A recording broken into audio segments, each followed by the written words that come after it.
Variwa vateereri tinokugamuchirai zvekare kune chimwe chirongwa pano paZim Facebook Secrets and Confessions. Tichaisa links to other channels. We are asking for your support, so those links will be in the comment section.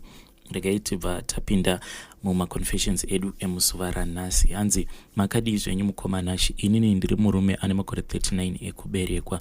Nyaya yangu yakamira sekudai. So pandainge ndichiri kuZimbabwe ndine vamwe mukoma vangu vainge vatova nemakore vachishanda vari kuJoburg. Saka pavakazombodzoka kumba then vakabva vandisiyira phone number dzavo. Saka inini sezvo ndainge ndiri munhu wekuti ndainge ndisati ndatombova nefone. During those years phone yaitotengwa nemombe chaiyo. Saka ndakangotora phone number dzavo ndokubva ndangoita zvekunyora pachibepa. Ivo vakazonditi kana wava kuda kuuya kuJoni unotanga wandifonera kuitira kuti inini ndinge ndichiziva kuti kune munhu ari kuuya ende ndinofanira kunge ndichizotanga kutokutsvakira basa usati wasvika. Saka ndakazoti ndawana mari ndokubva ndaenda pane chimwe chicall box ndikabva ndavaudza kuti Mukoma, mazuva anotevera ndichange ndiri munzira kuuya kuSouth Africa. Ndakakwira zvakanaka tichibva kwedu ndokubva ndapindawo muBait Bridge sevamwe ndokubva tazokroseswa from Bait Bridge tichienda muMessina. Asi along the way patikanokrosesa Limpopo takazosangana nesituation yekuti takazomhanyiswa nemagoma chipepa chiya zvese newallet yangu ndokubva zvangorasika. Saka ndakazosara kupinda muMessina ndainge ndisisina any form of contact naMukoma vangu. Nyaya yangu iyi yakaitika kuma 2005 ende nguva yacho kuti ukwanise kuwana munhu ainge aine handset ainge atori munhu aitovawo nemari dzake. Ndakazokwanisa kuwanawo basa pane umwe murungu ndokubva ndatanga kushanda as a garden boy muMessina imomo. Panext door pandainge ndichishanda paishanda umwe murume but aishanda nemunin'ina wake. Vanhu ava vaigara vachingotaura vachiti kumberi uko ndiko kune mari yakawanda because ipapo taipiwa mari yainge isingambotengi zvachose. Mwedzi wakati wapera after tapiwa mari yedu yepay hatina kana kumbogara taoneka pamabasa pedu paya patainge tichishanda ndokubva tamukira makuseniseni tichienda kuhiking spot. Asi takangoti tichinosvika pahiking spot imwe motikari yemapurisa ndokubva yango yaichimhanya tikabva tatokandwa motikari yemapurisa tikatoendeswa kupolice station. From there on tikabva tatodipotewa. Tichinosvitswa muBait Bridge takabva taona kuti tidzokere kumusha taikwanisa kuzoshaya mari futi yekudzoka kuno kuSouth Africa. Kuti tinge tichidzokera kumabasa kwedu kwatainge tichishanda zvaisaita nekuti takangotiza tisina kana kumbopa murungu any notification kuti mangwana hatiuyi kubasa. And also umwe wevarume ava vandainge ndiinavo ainge aba bhutsu dzamedhem ainge ari mateki. Saka aingofamba akapfeka mateki iwawo echikadzi kunyange vanhu vaimutarisa iye aisambova basa nazvo nekuti panguva yacho kuti udzokere muMessina mutown mapurisa aita kunetsa zvisingaiti. Saka waingoti kana ukangopinda muSouth Africa hembe dzaunenge wakabva nadzo kuZimbabwe ndidzo hembe dzawaikwanisa kana kuzotodzokera nadzo futi kuZimbabwe because mutown nguva yacho maisatombopindika zvamuchose. Dzimwe nguva kana murungu wako achikufarira aikwanisa kungokutora obva angonopinda newe mushopu obva wangotenga iye akakumirira obva watongopinda mumotikari yake. Kuti upinde wega mutown waitongoti uchingoburuka kombi obva watosungwa. Seni famashu yangu yandainge ndakabva nayo kuZimbabwe yainge yasvika pakusakara zvekuti zvigunwe zvainge zvavangofamba zviri panze. Patakazoyambuka Limpopo mvura yacho yaita kucheka zvekuti ndakazotoita kutsemukira manga ende manga acho aiva manga aya ekuti aitobuda ropa zvichirwadza. Asi zvisinei takazoti hedu tapinda muMessina ndokubva tabudirira nerwendo rwedu rwekuenda kuJoburg. Tikasvika muJoburg zvakanaka takatosvika mukoma wevarume ava akatotimirira muJoburg.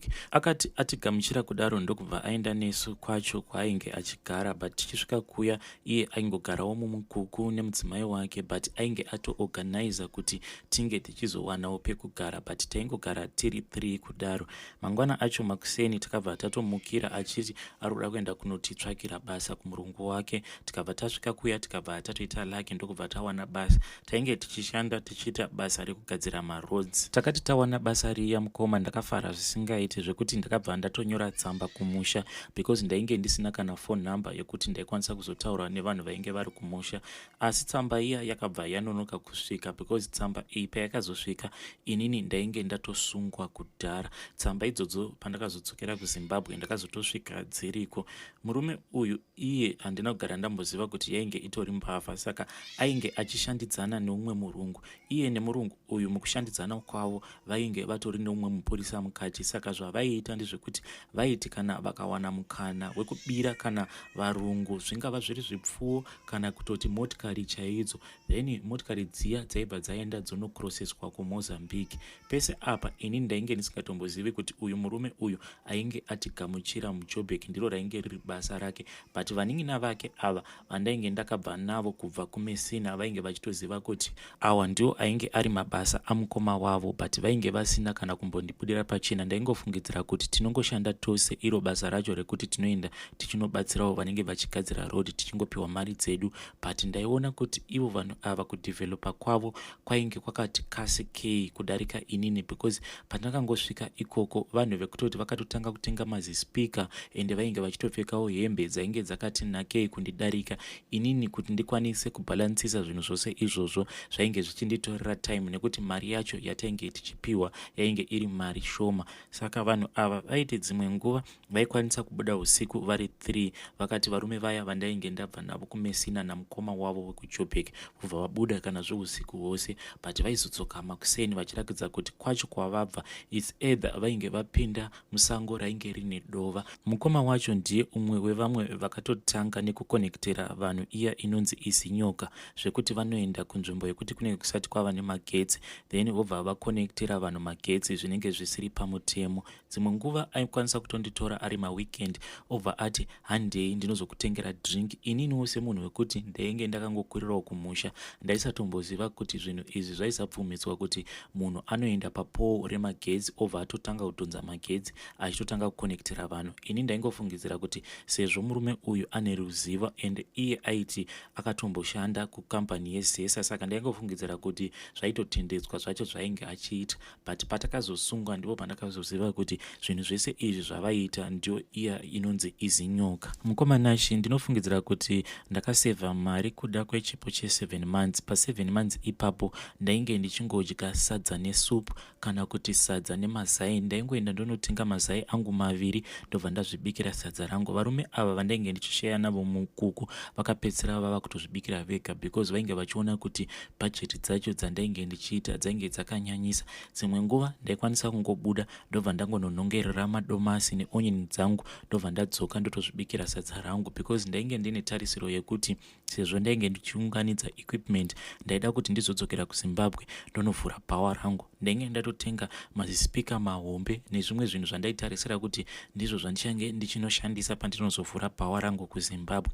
Asi mukoma chinondirwadza panyaya yangu ndechekuti pacho pandakazosungwa zvinhu zvose zvandainge ndashandira panguva iyoyo zvakazongorova just like that. Ini nevarume ava takazosungwa just after Christmas ya 2007 and amenezva zvakangoita so because ndainge ndatomboronga kuti ndinofanira kunge ndichizoenda kumusha paChristmas iyoyo, but ndakangoverengera because ndakazviudza kuti sezvo panguva yacho mabhazi ainge achiri mashoma vanhu vazhinji vaitoita zvekutotemba nematraki, saka ndakazviudza kuti ndinokwanisa kuzodhurirwa sezvo ndainge ndiri munhu wekuti ndainge ndaunganidza zvinhu zvainge zvakawanda. Saka ndakazviudza kuti after January kana ndikazoenda kumusha zvinhu zvinenge zvati chipei, but takangoti after Christmas ari makuseni it was around 4 am takangonzwa kuti panapa tainge tatokombwa nemapurisa because vakangoita zvekukika dhoo remukuku nekubva vatopinda muya ndokubva tatosungwa. Patakanopinzwa mumasales takava vanhu vekuti takabva tangoseparetwa, umwe neumwe akabva aiswa museli yakasiyana, ende zvakandinetsa kuti kana kuri kunzi tasungirwa mapepa waitabva tazanganiswa nevanhu vekuti vakapara dzimwe mhosva, because panguva yacho waiti kana uri muforena ukasungirwa mapepa waisasanganiswa nemacriminals, but panguva yacho takabva tangonozanganiswa nevamwe vanhu vekuti dzainge dzitori mhondi, vamwe vainge vasungirwa madrugs, vamwe vasungirwa zvinhu zvakangosiyana siyana. Inini ndainge ndisingatozivi kuti apa tainge tatosungirwa kuba tambo dzemagetsi. Ini ndakazotonyatsokunzwisisa nyaya yacho yatainge tasungirwa tatova kucourt, and also zvimwe zvigevenga zvandainge ndichisheya nazvo sales zvainge zvakandiudza kuti kana uchida kuzobuda nekukasika pamunoenda kucourt make sure kuti wakasika kupleada guilty, but inini ndainge ndiine pfungwa dziya dziya dzemunhu asati ambopinda mujeri kuti jaji achabhilivha mashoko ose anenge achibuda mumuromo mangu. Saka tichinosvika kukoti paya, varume ava ivo vakabva vamhanyira kuti vainge vari guilty pamhosva yacho yatainge tasungirwa, but ini ndaiva nebelief iyaya yekuti court inotonga zvinhu zviri fair. Kana ukaisa nyaya yako uchinyazoziva kuti iwewe you are innocent, jaji vachakubhilivha. But ndaisaziva kuti kupikisana kwandainge ndichitoita zvacho zvandainge ndichibvunzwa najaji, ndaisatomboziva kuti zvainge zvitori neumwe mutongo kumashure, because after that ndini munhu wekutoti ndakazotogwevewa makore ainge akatowandisa kudarika varume ava. Mukoma ini ndakazotobuda just paya pakatanga lockdown, ndakazotongoitawo zvekutongorelisiwa. Handizivi kuti ndakaburitswa because inhau yekuti kwainge kwatanga corona here kana kuti chii, but ndipo pandakazongoona ndatongomhanyiswa ndaendeswa kukoti ndokubva ndazongoburitswa just like that. But Mukoma zvinondirwadza because when I look at all these years, ndakangotambisa makore akawandisa ndiri muSouth Africa. Apa chandiinacho handina kana chii zvacho chandiinacho. Pandakazodzokera kuZimbabwe, mudzimai wangu iye ainge atofunga kuti maybe munhu zvaakasvika kuSouth Africa akasvika akabva anakirwa neSouth Africa ndokubva angosimukawo akabva angoenda nevana vangu akabva atonoroorwa somewhere. Ndichinosvika kumusha, vamwe vainge vatodevelopa more than zvandainge ndambozama kuita ndichiri kuZimbabwe. Ndakatotanga kutoti one kuti ndinge ndichizvirovera zvitina ndobva ndatozvisimudzira round heart yangu. Chinondirwadza Mukoma pavarume ava ndechekuti ndakavatrasta kubva mumesina ndichifungidzira kuti kuJoburg kwatainge tichienda taikwanisa kuzosvika kuya tikawana basa rainge riri nani, but in the end varume ava vakazosvika pakundikanganisira future, and also kundikanganisira future yandainge ndichifungidzira kuti ndiyo yandinofanira kuzopa vana vangu. Mukoma inini ndinogara ndichizviudza kuti zuva randichanzi ndatidhi ndikafa, I want to make sure kuti mweya wangu hauzozorori, asi ndikuda kuzotambudza dzinza iri revarume ava nenhau yekuti vakanditadzira, ende ivo vanhu vekutoti vakafungidzira kuti vainge vakangwara because vaifanira kunge vakaudza mapurisa kuti uyu murume uyu haana kana chaanoziva, but hapana kana anything chavakambotaura. Even by the time yatainge tiri mukoti, I tried kuti ndinge ndichivabvunza pamberi pajaji kuti komaturuzi ose awa akawanikwa mukuku pane any tool yandinokwanisa here kushandisa. Inini ndiri munhu wekutoti handina kana getsi randinomboziva, chandinongoziva kungokonekta radio yangu nekungobatidza light, handitombozivi kuti magetsi anombofamba sei. But varume ava vakangoramba vakanyarara until judge achizopa mutongo wake. Saka ndikuda kuti pacho pandichazonzi ndafa ndichamuka ngozi yacho inenge iri ngozi yekuti mwanakomana wose wemudzinza umu nemwanakomana wose achazozvarwa mudzinza umu ndichamuteverera, ende vachava vanhu vekuti vachagara vari mumaoko emapurisa, ende vanakomana vemudzinza umu vachava vanhu vekuti vachapikira mhosva dzavasina kupara mumajeri akasiyana siyana. Vedare, iyo ndo message yandakatumirwa nezuro usiku namukoma vedu ava. I tried to speak with him, but ivo vakati vakagumbuka zvisingaiti. Please try to help him out in the comment section. Regaiti vataenda panyedu inotevera. Hi Mukoma please Mukoma help with someone anogona kubatsira even pafoni ndatambura. I think that I have a demon oro zirume rinondipfeka because the way yandino acta mumba aitombodi kuti ndinge ndichigara mumba. Mukoma ndine nguva yekuti kana ndikanetsana nahabi ndinonzwa rimwe simba rekuita whatever kutoda kutomisidzana naye chaiko, ende panguva yacho ndinenge ndichitonzwa kuti panapa nditori munhurume zveshuwa.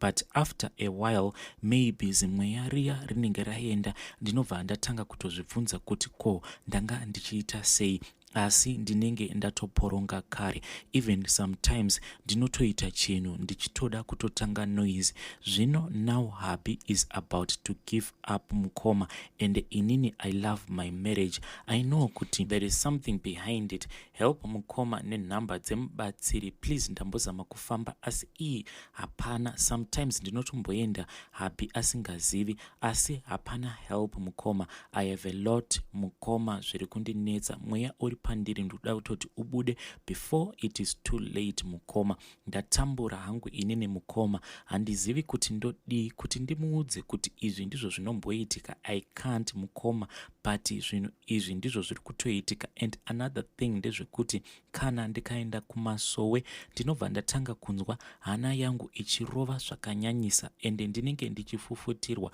asi kana ndikangonogara panze zvinhu ivi zvinobva zvangopera. Please help me Mukoma nenhamba dzemunhu anokwanisa kundibatsira, hide my identity and also post in chakafukidza.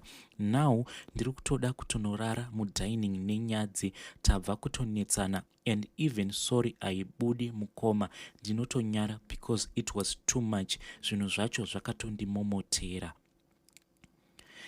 Vedare, iyi ndiyo nyaya yandakatumirwa nezuro usiku navanzvadzi vedu ava. Please let us try to assist in the comment section, and also I will try kuti ndinge ndichivatumira nhamba dzacho dzavanoda dzemunhu anokwanisa kuzovabatsira over the phone. Rekaiti vataenda panyaya yedu inotevera.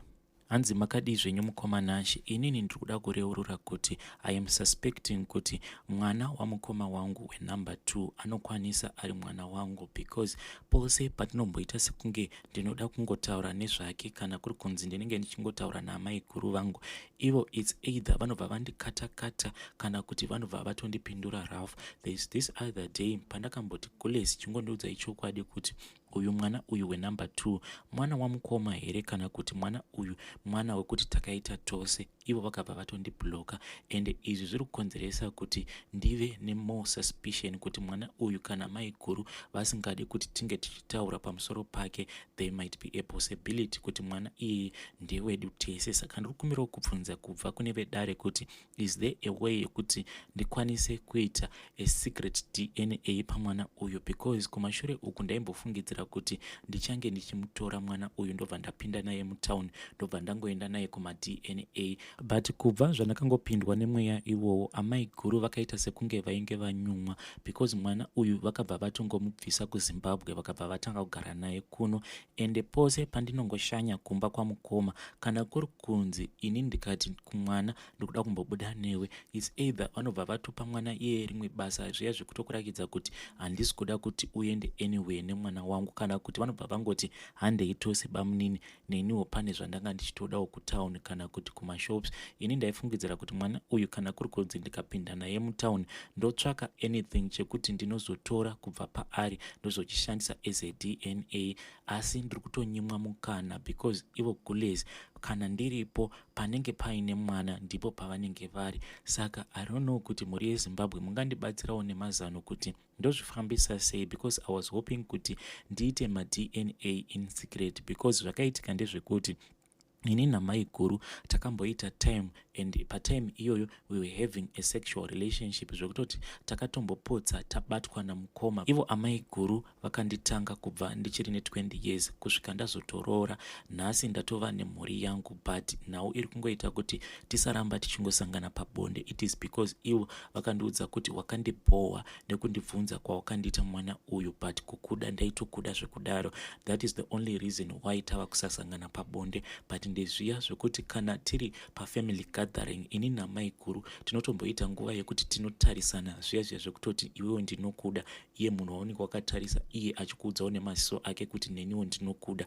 But the issue iripo ndiye mwana uyu, because inini Mukoma nashi ndakaita vana vangu vasikana 2. Right now my wife is pregnant, and takaenda kusikana tikabva tafind out kuti she is carrying a baby girl, zvinoreva kuti ndinenge ndava nevana vasikana 3 without a boy. Saka mwana uyu mwana wekuti mwana mukomana, I was hoping kuti kana ndikaenda hangu kuma-DNA ndobva ndaziva kuti uyu mwana uyu mukomana ndewangu here kana kuti haasi wangu. Handisi kunzi ndiri kuda kuti ndinge ndichimutora mwana uyu, but ndingofa hangu ndichingoziva kuti at least kana ari mwana wangu ndinobva ndaziva kuti ndakasiyawo mwana wangu mukomana pasi pezuva. That is all that I want. But pose pandinozama kungovhunza amaiguru pamusoro penhau iyi, vanobva vandiudza kuti unondibohwa zvisingaiti, nditori nemafeelings newe zvakanyanyisa, but you are destroying my feelings nekuda kwekungoti uri kuramba uchingondibvunza pamusoro pemwana uyu. The idea yandiri kuda ndeyekuti how can I collect a secret DNA sample in such a way yekuti handizodestroy marriage yamaiguru vangu, and also I won't destroy my marriage